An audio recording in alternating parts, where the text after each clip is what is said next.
नमस्कार दोस्तों, आज हम वाइस प्रेसिडेंट के इलेक्शन के बारे में चर्चा करेंगे। जो वाइस प्रेसिडेंट के इलेक्शन है, निर्वाचन आयोग के द्वारा ये अधिघोषणा की गई है कि 9 सितंबर 2025 को ये इलेक्शन करवाए जाएंगे। इसके लिए नामांकन पत्र दाखिल किए जा रहे हैं, अर्थात नॉमिनेशन जो फॉर्म है वो फिल किए जा रहे हैं। रूलिंग पार्टी यानी सत्तारूढ़ पार्टी और हम कहें अपोजिशन के द्वारा अपने अपने कैंडिडेट को क्या है लाया जा रहा है। तो आप देख रहे हैं कि जो रीजन है, क्या रीजन है कि वाइस प्रेसिडेंट के लिए इलेक्शन करवाए जा रहे हैं। तो रीजन बताया गया है, आपको पता भी है कि हमारे जो वाइस प्रेसिडेंट हैं जगदीप धनखड़ जी के द्वारा क्या है रिजाइनेशन दे दिया गया था, और रिजाइनेशन का मुख्य कारण ये बताया गया था कि उनका स्वास्थ्य ठीक नहीं चल रहा है। लेकिन इसका और भी एनालिसिस किया जाए तो बहुत सारे कारण बताए गए हैं, उनमें से एक हम सेल्फ रिस्पेक्ट की बात करेंगे। उससे ज्यादा हम इन चीजों के बारे में एनालिसिस नहीं करेंगे। आगे हम चलते हैं कि फिलिंग नॉमिनेशन ऑफ हम कहें पेपर, अर्थात नामांकन पत्र दाखिल किया जा रहा है कि नामांकन पत्र सामान्यतः क्या होता है, एक रिटर्निंग ऑफिसर होता है। इलेक्शन कमीशन एक रिटर्निंग ऑफिसर को अपॉइंट करता है, और रिटर्निंग ऑफिसर वर्तमान में यदि देखा जाए तो पीसी मोदी हैं, प्रमोद चंद्र मोदी हैं, ये सीनियर ऑफिसर हैं, अर्थात आईआरएस रह चुके हैं इनकम टैक्स में। इसके बाद central board of direct tax में भी ये क्या है पद संभाले हुए थे। इसके वर्तमान में सेक्रेटरी जनरल अर्थात महासचिव हैं कहां के, राज्यसभा के।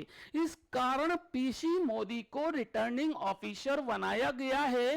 बेटा ये एग्जाम पर्पस से आप ध्यान रखना, पीसी मोदी प्रमोद चंद्र मोदी जो रिटर्निंग ऑफिसर हैं, और इनके ही हम कहें उपस्थिति में दोनों पार्टियों के द्वारा, अर्थात रूलिंग पार्टी सत्तारूढ़ पार्टी हम कहें और अपोजिशन पार्टी के कैंडिडेट के द्वारा नॉमिनेशन जो पेपर है अर्थात नामांकन पत्र दाखिल किए गए हैं। अब कौन कौन से कैंडिडेट को उतारा गया है, अर्थात किस किस कैंडिडेट को सामने लाया गया है जो इलेक्शन के लिए उम्मीदवार के रूप में हैं।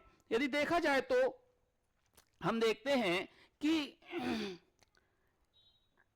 पहले तो हम ये देख लेते हैं कि इलेक्टोरल कॉलेज क्या होता है, अर्थात निर्वाचक मंडल क्या होता है। ये निर्वाचक मंडल की बात कर रहे हैं बेटा। निर्वाचक मंडल क्या है कि निर्वाचक मंडल की बात कर रहे हैं, अर्थात कहने का मतलब यह है कि जब चुनाव होता है तो चुनाव में वोट कौन दे सकता है, वाइस प्रेसिडेंट के। तो वाइस प्रेसिडेंट के इलेक्शन में वोट अर्थात उपराष्ट्रपति के चुनाव में वोट दोनों जो है सदनों के सदस्य दे सकते हैं, अर्थात राज्यसभा और लोकसभा के दोनों सदन हैं, राज्यसभा है और लोकसभा है, दोनों सदनों के सभी सदस्य क्या है उपराष्ट्रपति को चुन सकते हैं, इलेक्ट कर सकते हैं। इसलिए इसमें हमने निर्वाचक मंडल की बात कही। अब इनका निर्वाचन कैसे किया जाता है वाइस प्रेसिडेंट का। तो बेटा वाइस प्रेसिडेंट का निर्वाचन के लिए देखें तो एक वोटिंग सिस्टम यदि देखें तो कहा जाता है proportional representation by means of single transferable vote, अर्थात एकल संक्रमणीय आनुपातिक प्रतिनिधित्व की पद्धति। मैं समझता हूं कि इस टाइम इसको एनालिसिस मैं नहीं कर पाऊंगा क्योंकि थोड़ा सा विस्तृत जो है ये एकल संक्रमणीय आनुपातिक पद्धति की प्रणाली है।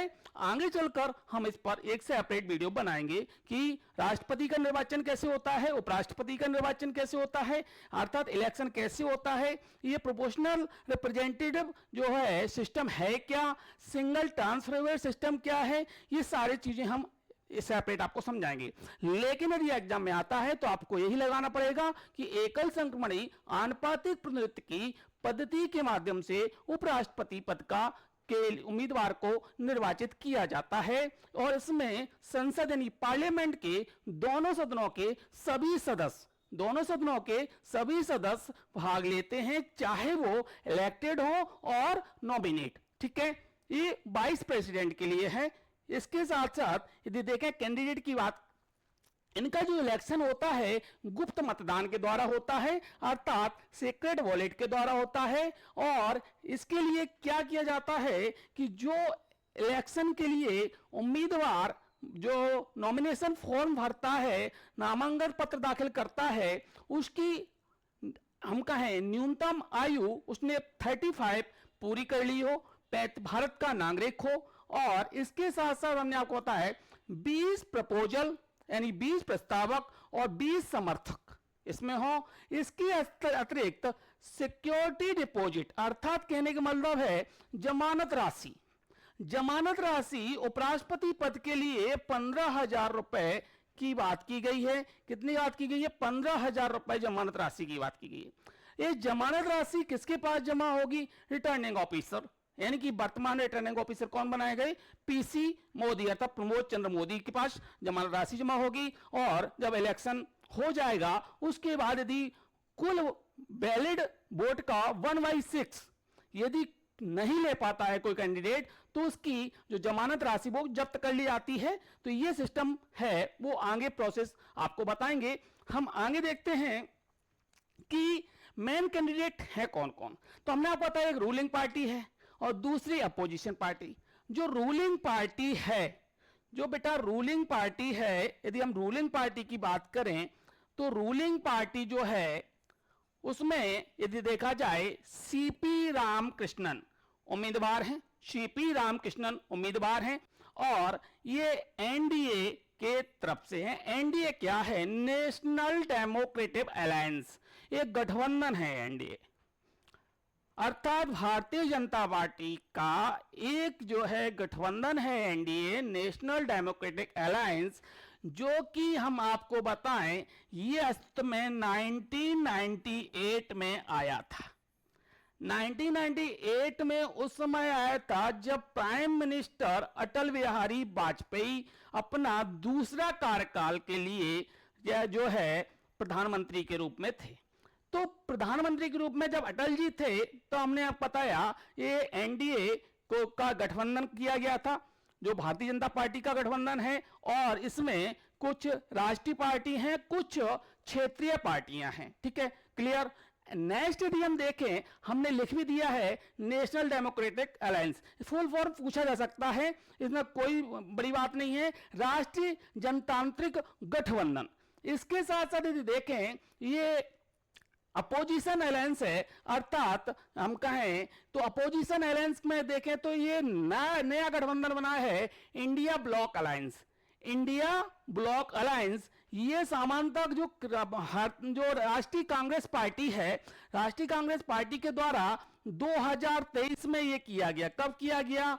2023 में इसको बनाया गया। इसमें भी कई राष्ट्रीय और क्षेत्रीय पार्टियों को शामिल किया गया है। इसका फुल फॉर्म है Indian national development inclusive alliance. इसका मतलब है भारतीय राष्ट्रीय विकासात्मक और इंक्लूसिव का मतलब है कि भारतीय राष्ट्रीय विकासात्मक समावेशी जो है भारत, समावेशी भारत, मतलब समावेशी का मतलब है कि सारे लोगों को एक साथ लेकर चलना, ऐसा एक गठबंधन का पूरा उद्देश्य है। और इन्होंने इसमें बी सुदर्शन रेड्डी को उम्मीदवार वाइस प्रेसिडेंट के रूप में नामांकन पत्र दाखिल किया है। और बी सुदर्शन रेड्डी भी जो है बहुत ही प्रतिष्ठित पद पर रह चुके हैं, अर्थात सुप्रीम कोर्ट के न्यायाधीश के पद पर रह चुके हैं। तो इस प्रकार से हमने आपको बताया कि वी सुदर्शन रेड्डी जो है उपराष्ट्रपति पद के लिए उम्मीदवार हैं अपोजिशन पार्टी के द्वारा, और रूलिंग पार्टी यानी कि सत्तारूढ़ पार्टी के द्वारा एनडीए के द्वारा सीपी राधाकृष्णन को चुना गया। अब सीपी राधाकृष्णन कौन है? तो कई राज्यों के राज्यपाल रह चुके हैं, वर्तमान में महाराष्ट्र के राज्यपाल हैं, वर्तमान में महाराष्ट्र के राज्यपाल हैं। ऐसा माना जा रहा है कि सीपी राधाकृष्णन के जीत की पूरी कोशिश की जा रही है। आगे देखें, ये इलेक्शन के बारे में किया गया।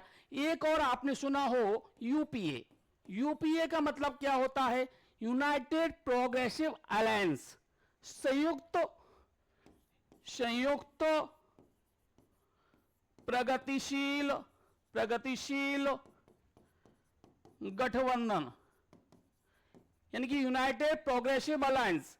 ये जो है कांग्रेस का ही, जो राष्ट्रीय कांग्रेस पार्टी है उसका गठबंधन है। और ये जो है हमने आपको बताया डॉक्टर मनमोहन सिंह जो प्रधानमंत्री रहे हैं 10 साल, तो इसी गठबंधन के तहत वो जो है कांग्रेस में की तरफ से यूपीए गठबंधन की ओर से ये वो प्रधानमंत्री रहे हैं। तो यहां क्वेश्चन आ सकता है, एनडीए के बारे में आ सकता है, यूपीए के बारे में आ सकता है, और इंडियन ब्लॉक अलायंस के बारे में आ सकता है। 3 अलायंस के बारे में मैंने बताया, एक तो एनडीए, दूसरा इंडियन ब्लॉक अलायंस, तीसरा यदि देखा जाए यूपीए, जो यूपीए किसका, कांग्रेस का ही था। जय हिंद, जय भारत। अगली वीडियो के लिए ऐसे ही देखते रहो।